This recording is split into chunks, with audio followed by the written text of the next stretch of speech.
Hello दोस्तों, नमस्कार। मेरे YouTube चैनल में आप लोगों का स्वागत है। आप लोग जानते होंगे कि हम लोगों का सामाजिक समझौता का सिद्धांत चल रहा है। सामाजिक समझौते के सिद्धांत में हम हाब्स का सिद्धांत पढ़ा चुके हैं। हम लोगों का लाक का सिद्धांत चल रहा है। लाक के सिद्धांत में हमने जो है मानव स्वभाव संबंधी सिद्धांत जो है हम पढ़ चुके हैं, और दूसरा जो है इनका प्राकृतिक अवस्था संबंधी सिद्धांत, तीसरा जो है प्राकृतिक कानून संबंधी सिद्धांत पढ़ चुके हैं। आज हम लोग क्या देखेंगे? सामाजिक समझौते का सिद्धांत देखेंगे।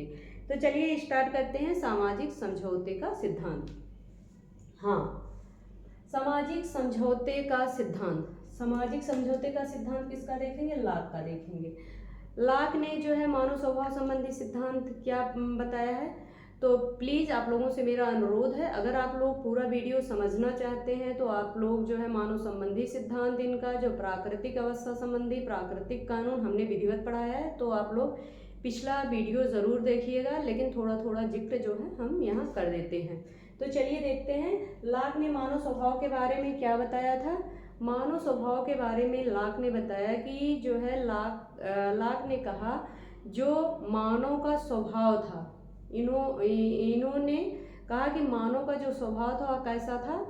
बहुत शांत प्रिय था, सहयोगी था। मनुष्य क्या था? एक विवेकशील प्राणी था, एक दूसरे की सहायता करता था, एक दूसरे का दुख दर्द समझता था। किसने कहा? लाक ने कहा। मानव का इतना अच्छा स्वभाव होने के कारण प्राकृतिक अवस्था जो थी वह क्या थी? शांतिमय थी। क्या थी? शांतिमय थी। और क्या थी? सद्भावना थी। उस अवस्था में, किसमें? प्राकृतिक अवस्था में सद्भावना थी, शांति थी, और क्या था? परस्पर सहयोग। पर क्या था? परस्पर सहयोग था और सुरक्षा से युक्त थी। इसलिए प्राकृतिक अवस्था इतनी अच्छी थी। इन्होंने बताया कि मानव का स्वभाव इतना अच्छा था, इसलिए जो प्राकृतिक अवस्था थी वह क्या थी? शांतिमय थी। और क्या था? सुरक्षामय थी। और क्या था? जो है शांतिमय थी, सुरक्षामय थी, और क्या था? सद्भावना था, परस्पर सहयोग था। एक दूसरे की लोग क्या करते थे? सहायता करते थे, और लड़ाई झगड़ा नहीं था। इन्होंने क्या कहा इसके बारे में? प्राकृतिक अवस्था के बारे में। और ऐसी अवस्था क्यों थी? क्योंकि इन्होंने बताया कि जो मनुष्य था वह क्या था? एक विवेकशील प्राणी था। क्या था? विवेकशील प्राणी था। विवेकशील प्राणी होने के नाते प्राकृतिक अवस्था में इन्होंने बताया कुछ नैतिक नियम प्रचलित थे। किसने बताया? लाक ने बताया कि प्राकृतिक अवस्था में कुछ नैतिक नियम प्रचलित थे, और जो है मनुष्य एक विवेकशील प्राणी था, इसलिए वह नैतिक नियमों का क्या करता था? स्वतः पालन करता था। नैतिक नियमों का स्वतः पालन करता था और उसी तरीके से जो है अपना जीवन व्यतीत करता था। इसलिए जो है प्राकृतिक अवस्था एक सुरक्षा की अवस्था थी, सद्भावना की अवस्था थी, शांति थी, सुरक्षा थी। तो भाई इतनी अच्छी अवस्था थी, सब कुछ अच्छा चल रहा था, तो इन्हें जो है राज्य के निर्माण की और सरकार के निर्माण की आवश्यकता क्यों पड़ी? तो मैंने पिछले वीडियो में विधिवत समझाया है, लेकिन यहाँ मैं जिक्र कर देती हूँ। आप लोग थोड़ी सी बातों में समझ लीजिए, लेकिन समझने के लिए आप अगर विधिवत समझना चाहें तो पिछला वीडियो जरूर देखिएगा। इन्होंने कहा कि क्या थे? 3 असुविधाएं इन्होंने बताया कि मुख्य रूप से प्रचलित थी। 3 असुविधा कौन मुख्य रूप से प्रचलित थी? इन्होंने बताया कि जो प्राकृतिक अवस्था में जो नियम थे उसका जो है मनुष्य, जो सारे व्यक्ति थे, अपनी आवश्यकताओं के अनुसार उसकी व्याख्या कर लेते थे और उसी के अनुसार जीवन व्यतीत करते थे, जिससे जो है माहौल खराब हो जाता था। और दूसरा इन्होंने क्या बताया कि दूसरी इन्होंने असुविधा क्या बताई? दूसरी असुविधा इन्होंने बताई कि जो नैतिक नियम प्रचलित था, कोई ऐसा जो है सशक्त व्यक्ति नहीं था या कोई ऐसी सशक्त संस्था नहीं थी जिसका वह पालन करवाए। तीसरा इन्होंने क्या बताया? तीसरा इन्होंने बताया कि कोई ऐसा जो है संस्था नहीं थी और शक्ति नहीं थी जो ऐसे कानून का निर्माण करे। इसलिए जो इन्होंने बताया कि जो है किसकी आवश्यकता पड़ी? राज्य की आवश्यकता पड़ी। असुविधाओं को दूर करने के लिए इन्होंने बताया कि राज्य और सरकार का निर्माण करना पड़ा। चलिए आगे देखते हैं हम लोग। लॉक ने कहा कि प्राकृतिक अवस्था में शांति, सद्भावना, परस्पर सहायता, सुरक्षा से युक्त थी। दूसरा इन्होंने बताया प्राकृतिक अवस्था जो थी वह नियम विहीन नहीं थे, बल्कि कुछ नैतिक नियम प्रचलित थे। उसी के अकॉर्डिंग या उसी के अनुसार लोग क्या करते थे? जीवन व्यतीत करते थे। क्योंकि वह एक विवेकशील प्राणी थे, इसीलिए वो क्या करते थे? जो नैतिक नियम प्रचलित था उसी के अनुसार जो है अपना जीवन व्यतीत करते थे। इन्होंने बताया नैतिक नियम कौन सा था? तुम दूसरों के प्रति वैसा ही व्यवहार करो जैसा व्यवहार तुम दूसरों से चाहते हो। नैतिक नियम कौन सा था? नैतिक नियम लॉक ने बताया तुम दूसरों के साथ वैसा ही व्यवहार करो जैसा तुम दूसरों से चाहते हो। किसने कहा? लॉक ने कहा कि प्राकृतिक अवस्था में यह जो है नियम प्रचलित था कि तुम दूसरों के साथ वैसा व्यवहार करो जैसा तुम दूसरों से चाहते हो। आप लोग समझ गए होंगे। मैंने बताया था कि प्राकृतिक अवस्था में 3 प्रकार के जो अधिकार भी मिले हुए थे। पहला अधिकार कौन था? जीवन का अधिकार, मोस्ट इंपॉर्टेंट है जो पूछा जाता है। दूसरा कौन था? स्वतंत्रता का अधिकार। तीसरा कौन था? संपत्ति का अधिकार। लॉक ने बताया कि प्राकृतिक अवस्था में जो है हमें 3 अधिकार भी मिले थे। पहला जीवन का अधिकार, दूसरा स्वतंत्रता, तीसरा संपत्ति का अधिकार। आप लोग समझ गए होंगे। ये सब चीजें हम पिछले वीडियो में पढ़ा चुके हैं। 3 प्रकार की असुविधा थी जो अभी हम बता चुके हैं। अगर आप लोग विस्तृत समझना चाहें तो पिछला वीडियो देखिए। 3 प्रकार की असुविधा थी। उन असुविधाओं को दूर करने हेतु मनुष्यों ने क्या किया? समझौता किया। क्या किया? आपस में मिलकर समझौता किया और राज्य का निर्माण किया। जॉन लॉक ने जो है 2 प्रकार के समझौते की बात की है। यहाँ क्वेश्चन उठता है कि हॉब्स ने कितने प्रकार के समझौते की बात किए हैं। यह क्वेश्चन आप लोगों के पास आता है। इसका आंसर आप लोग कमेंट में बताइएगा कि जो है हॉब्स ने कितने समझौते की बात किए हैं। ठीक है। जॉन लॉक ने कितने प्रकार के समझौते की बात की? 2 प्रकार के समझौते की बात किए हैं। तो हॉब्स ने कितने प्रकार की समझौते की बात किए हैं? अगर आप लोग पिछला वीडियो देखे होंगे तो आंसर आपके दिमाग में आ गया होगा। नहीं तो आप लोग देखिए और इसका आंसर प्लीज देने की कृपा करिए। ठीक है। जॉन लॉक ने कितने प्रकार के समझौते किए? 2 प्रकार के समझौते किए। पहला समझौता इन्होंने क्या किया?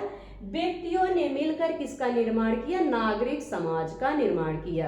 किसने बताया? लॉक ने बताया कि व्यक्तियों ने मिलकर पहला समझौता किया और पहले समझौते के माध्यम से इन्होंने किसका विकास किया? नागरिक समाज का निर्माण किया। व्यक्तियों ने मिलकर, ध्यान दीजिएगा आप लोग, व्यक्तियों ने मिलकर नागरिक समाज का निर्माण किया। आप लोग समझ गए होंगे। दूसरा समझौता देखते हैं। दूसरा समझौता इन्होंने कहा, किसने किया? इन्होंने कहा कि नागरिक समाज के द्वारा, ध्यान दीजिएगा आप लोग, दूसरा समझौता, पहला समझौता व्यक्तियों ने मिलकर नागरिक समाज का निर्माण किया। दूसरा समझौता जो है नागरिक समाज के द्वारा राज्य या समाज या सरकार का निर्माण किया जाता है। पहला जो है नागरिक समाज आता है। कौन आता है? नागरिक समाज। पहला जो है नागरिक समाज, इसके बाद नागरिक समाज के द्वारा जो है राज्य, समाज या सरकार का निर्माण किया गया। किसने कहा? लॉक ने कहा। किसका निर्माण किया गया नागरिक समाज के द्वारा? नागरिक समाज के द्वारा राज्य, समाज या सरकार का निर्माण किया गया।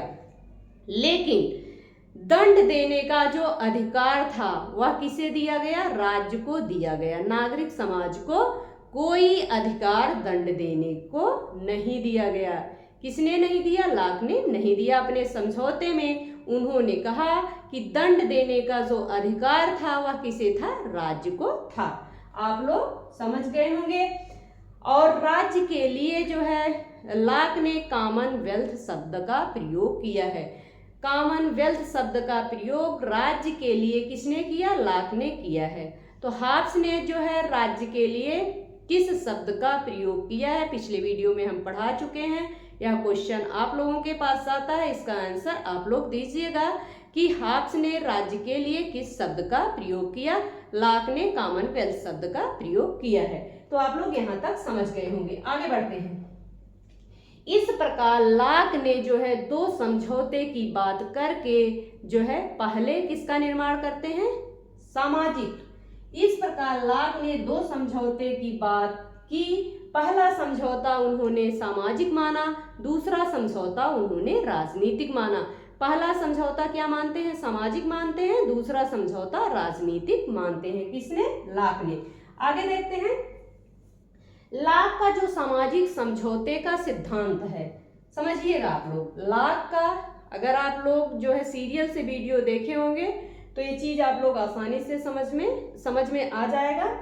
लॉक ने जो सामाजिक समझौते के सिद्धांत में व्यक्ति जो है अपने अधिकार लेवियाथन जैसे किसी महादैत्य को सौंपने की बजाय, आप इस चीज समझते होंगे, लेवियाथन जैसे किसी महादैत्य को सौंपने के औजार या हाथ से संबंधित है। इसका जिक्र यहाँ मैं विस्तृत रूप से कुछ नहीं करूंगी, क्योंकि इसको समझने के लिए, इस लाइन को समझने के लिए आप पिछला वीडियो देखिए।